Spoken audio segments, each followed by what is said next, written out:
祈りください。 Hey everyone, let's talk about Godzilla today.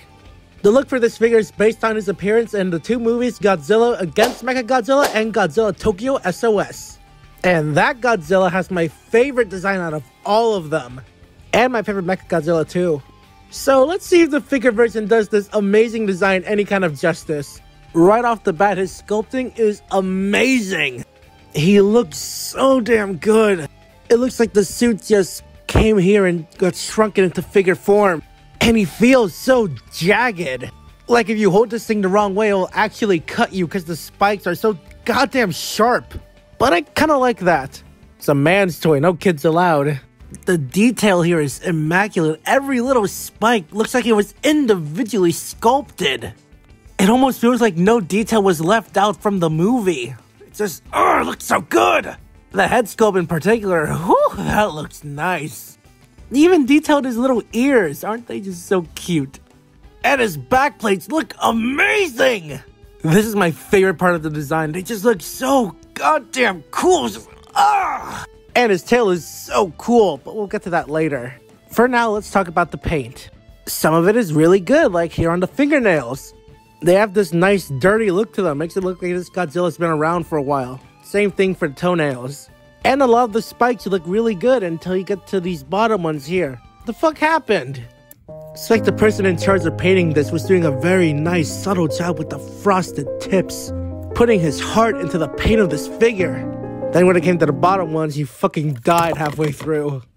Going back to the head, again, the sculpting, amazing. But the paint, very sloppy. It looks bloody.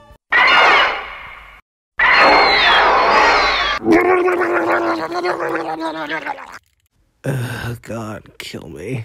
Also, I'm not a big fan of the way they painted his eyes. They're way too dark when they're supposed to be a bright yellow. Now, to be fair, earlier copies of this figure were bright yellow, but they also look really fucking stupid.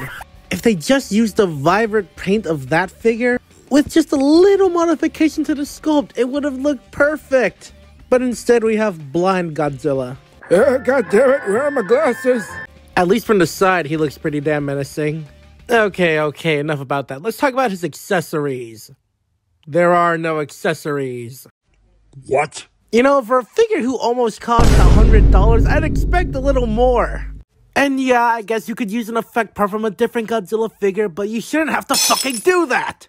Especially considering the fact that the figure is out of print and $300 at aftermarket!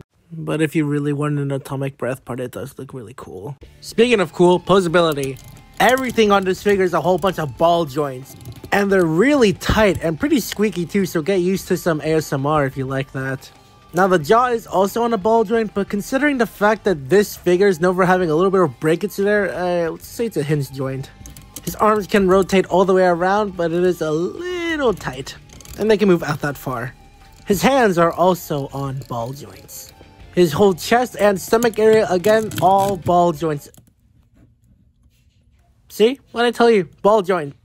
Even his hips are ball jointed. They're squeaky as hell, too. They can rotate up that far and move back that far. And they have a pretty good spread. And he has a very subtle double jointed knee and ball joints on his calf and on his feet, which allows him to get into some pretty wide stances. And of course, any ball joint can be a swivel. Now the best part of the posability is his tail. Every segment is ball jointed and there's a lot of them. There's at least 23 of them in here.